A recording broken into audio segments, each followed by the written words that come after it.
this movie is going to give a lot of people very confusing hard-ons. And I mean that in a gender-neutral sense. Like, you don't have to have a penis to get a confusing horror hard-on. I'm sure we've all been there. You've all watched something weird and gone, oh no, why did, what's going on here? This is like outright the horniest vampire film I've ever seen. It's also probably the best vampire film I've ever seen. I don't mean it's my favorite vampire film. I mean that as a film that depicts vampires as a folklore entity, this does it the best and probably the most accurately. Like, this goes right back to the source. I went with a group of mates to watch this movie at like 11 in the morning, like a day after release, and it was completely sold out. Like, we bought our tickets and they started turning people away at the counter, which I have not seen in a movie for ages, which makes me so excited. As a fan of blood and corsets, that makes me so excited for the future of this genre. But when we walked out of Nosferatu, my brother, who studied folklore and ancient history at uni, turned to me and was like, that is probably the best vampire movie I've ever seen. I did not have a fun time watching it. And that's a really good summary of this movie, right? Like, this is not a very user-friendly movie. It's fantastically made. It's breathtaking to look at, and I really liked it. But it's not, like, it's an uncomfortable watch. And that's what Robert Eggers does, right? He makes historically accurate, weird lore, folklore, period horror dramas, and I'm all for it because I love his work, but this is one of those. And as far as plot is concerned, like, it's something we've seen before because it's basically Bram Stoker's Dracula, the fan fiction, right? The original 1922 Nosferatu was an unauthorized adaptation of Bram Stoker's Dracula where they changed a few things to try and get around copyright, which did not work. They got sued the fuck out of by Stoker's missus, and they were ordered to basically destroy all copies of the 1922 original Nosferatu. Thankfully, some prints survived, which is why it's now gone on to have like horror masterpiece status. It's often hailed as the first horror movie. Now, you do not need to watch the original 1922 Nosferatu, despite what the other letterbox-loving big brain film nerds will tell you.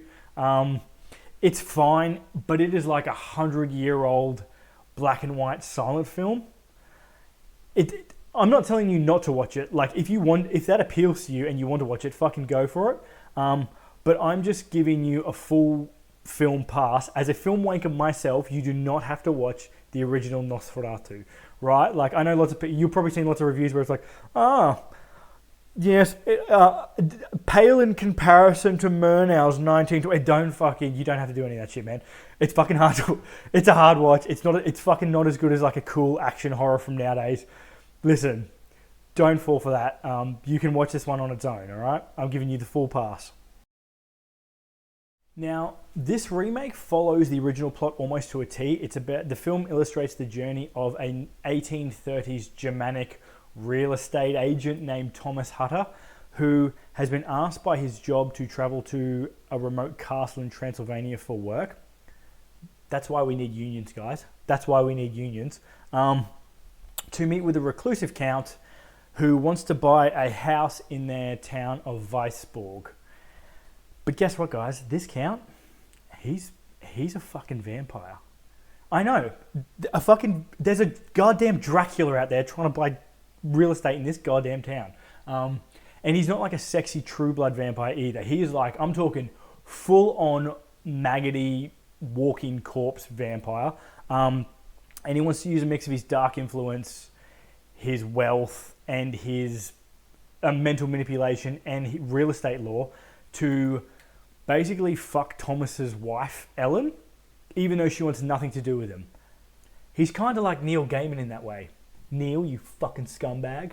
And from that point of view, right, we start off with Thomas, but we sort of transition to Ellen, and we explore the psychosexual traumatic bond between Ellen, the Count, and what that relationship has, what effect that relationship has on the town of Weisburg. This movie is beautiful. Like, it is one of the most beautiful Gothic movies I have ever seen in my life. There is a scene involving a crossroads that will be seared into my brain and eyeballs for years to come. I can only imagine it's going to be recreated on so many black metal covers in the future. It's such a haunting visual, and Eggers and his cinematographer, Jaron Blaschke, I'm sorry, I'm probably pronouncing that wrong. He's the same guy that's worked on Eggers in pretty much every film, but you can tell they've really gone above and beyond to make this film look as good as they possibly could. Every scene is filled with these really intentional choices, whether it's lighting everything by candle, whether it's working with a certain grain of film, or where the actors are standing like a little diorama. This movie is pedantic, even for Eggers' standard. But that being said, I appreciated the hell out of it because it looks so intentional. You're like, fuck, this would have been so hard to film. The acting by the entire cast is phenomenal. Willem Dafoe is back playing like a weird little guy. He's the best at playing weird little guys. There are a few people on earth who can play a weird little guy better than Willem Dafoe. Aaron Taylor Johnson goes like really big and like soap opera-y in his performance. I loved it. I know some people found it off-putting. I loved it. He's a really quite tragic character in this. He's sort of supposed to be the audience stand-in. Nicholas Hoult slips back into the role of like emasculated man that he's so good at. I feel for Nick, but he's like King Cuck a little bit. He's always playing those roles and he's really good at them. Ironically, Bill Skarsgård breathed life into the undead count. I didn't see Bill at all in this movie, right? He's so good at that. He has such he looked like a Slavic count, right? An undead Slavic count from the 1800s. His voice is so iconic in this. It was a bit Rammstein-y, like it was very like du hast, like it was very like a really it's been fucking, there's a reason it's been memed to death, right? It's iconic. The real standout in this though is Lily Rose Depp. Listen, I know this sounds like a negative, but I mean it as an absolute compliment. She was a perfect casting choice for this because she looks crazy enough to fuck a corpse, right? Like this whole movie, she's flicking between like a woman struggling to survive without her husband in she's so attached to him that she's like it feels like she's gonna wilt like a flower every time he leaves the room. Then she goes from that to like convulsing hysterical mess who looks like she's about to come at any point to fuck you, I got this energy. Like you see her flick between these three like personas all the way throughout the movie. And it was staggering what she could pull off performance wise, like physically as well. Between the cast performances, the cinematography and the set and sound design, which is near perfect, I really felt like I was watching like an 1800s like Germanic city, and I thought that was brilliant. That's so hard to pull off. And while the horror is fairly light on, there's some really good gore, specifically when the count is feeding. It's really quite sexual and it's in an uncomfortable way. He is making the people he is feeding on like orgasm against their will. And it's uncomfortable. Not on Orlok. And I really like the design of Orlok, even though he's far, far removed from like sexy True Blood vampire as you can get. He's like this walking maggoty corpse. He's got a killer gunslinger mustache and the Macklemore haircut. And I think it fucking ruled. It's such a cool look. He's like this huge imposing. He wears furs. He looks a bit bear-like. He's an imposing figure. I think it's perfectly fitting given the setting. And I'm surprised there's been such a like sticking point about his mustache because he's not the first vampire with a mustache. Heaps of them have it.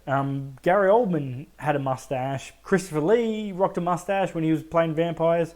My favorite vampire, Vlad Tepes from the Castlevania series, rocks bitchin' facial hair. So I'm a little surprised that people are so like anti-mustache on a vampire. I think it looks fucking great. Now this movie will 100% not be everyone's taste, right? Like a lot of Eggers films, this is Gothic with a capital G. The first 10 or 15 minutes of this film with the like old-timey dialogue and the slightly over-the-top acting, I sort of thought, no, I'm not going to like it. I was worried. But then when Thomas got to a village on his way to the castle, I was 100% in. I was like, yep, in, done. I'm 100% on board. Lily Depp is doing a version of hysterical women faints on couch, like that. She is doing that. It's a little exaggerated. It's perfect. It's perfect for this style of film. It's entirely warranted. There were probably a few too many camera pans through like a stone wall, especially in the castle scenes, to the point where I was like, yeah, man, I get it. The castle's spooky and it's got confusing architecture. I know what the first one or two was okay. Like I was almost getting motion sickness. There was that many. But other than that small quibble, I really do think this is one of the best Gothic horror stories ever put on film. There are so many themes. There are so many nods to other movies. There are so many interesting choices in this film to pick apart that I can only imagine the YouTube explainer community are fucking foaming at the mouth now that this has come out. It's so rich. It's such a deep and rich film. I've really, really enjoyed it. I recommend watching this film if you love Gothic horror. Pretty easy sell there. This is one of the best ones ever. If you love Eastern European folklore, I'm a huge fan of the Witcher series. If you're a fan of that really dark, not Disneyfied folklore or fairy tales, this is for you. If you need a new character voice to annoy your partner and friends with, Orlok has one of the best voices. Ooh, like you could fucking do it in the shower. It's the acoustics are perfect for it. The reverb, lots of reverb. I do not recommend watching this if you hate that scene in When Harry Met Sally. There's so much of that in this. There's like fucking 20 minutes of it. If you hate period horror and old-timey dialogue, stay the fuck away from this one. It is all that. It is the most accurate of that. If you don't like large acting performances, it's a little bit soap opera, almost stage play-y. If that grates on you, stay away from this film. Not for you. If you loved this film and want more gothic, spooky horror vibes, I highly recommend the movie 8 for Silver. Could be The Curse, depending on where you are in the world. It's a 2021 film starring Boyd Holbrook that's set in 1881 rural France. A greedy land baron basically massacres a bunch of Romani people who curse the land with their dying breath. Shortly after, villagers start being attacked and assaulted by an unknown beast. When the Baron's son goes missing, he hires like a hunter pathologist, which is like that's the fucking dream job. Let's be honest. If you're a horror guy, hunter pathologist, dream job. John McBride to deal with the beast, work out what the fuck is going on, what does it want, that sort of thing. It is a phenomenal gothic horror with like historical influences. There's some stories that they weave in there, like real historical accounts. I absolutely adore it. Not many people have seen it. It's definitely got some really it's scarier than Nosferatu for sure. It's got some really creepy bits in it. I highly recommend it if you loved Nosferatu. The Cursed or 8 for Silver. It's so good. If you're just looking for a flat-out sexy vampire movie where you don't have to question how fucked up you are because of your attraction to some of the characters, Only Lovers Left Alive is perfect for that. That's my pick. It is a modern-day vampire film. Stars two of my favourite beautiful people on the planet, Tom Hiddleston and Tilly Swinton. They play vampires, Adam and Eve. Get it? They've been in love for many centuries and have decided to settle in Detroit so that Adam can mope around in like a gothic grunge state while playing rock music, and it's fucking great. It's just so emo and gothic. It is out of nowhere. Eve's younger sister rocks up, and she is unpredictable as shit. She's uncontrollable. All hell breaks loose. For me, this is the sexiest vampire film ever. It's one of the sexiest films I've ever seen of all time, in a good way. Like, the movie is dark, it's broody, it's cool as fuck. It makes you want to be the people in the movie. Like Tilda Swinton as Eve is so goddamn cool. If you like 9 Inch Nails or like sexy, like new metal stuff, This movie should be on your watch list as it oozes Reznor vibes. That's it. That's the review. Now, let me know if you have seen Nosferatu. What did you think of it? Most people I talk to have some sort of like, oh, I liked it. I don't know why I liked it, and it was kind of awkward to watch. Super interesting. That is interesting. That's an interesting take. Like, I love that. Yes, I completely get that from this movie. So let me know what you thought if you have seen Nosferatu in the comments. As always, thanks for watching. Like, subscribe, all that fucking YouTuber jazz. You know how it is. And hopefully I'll see you next week for another review. Peace.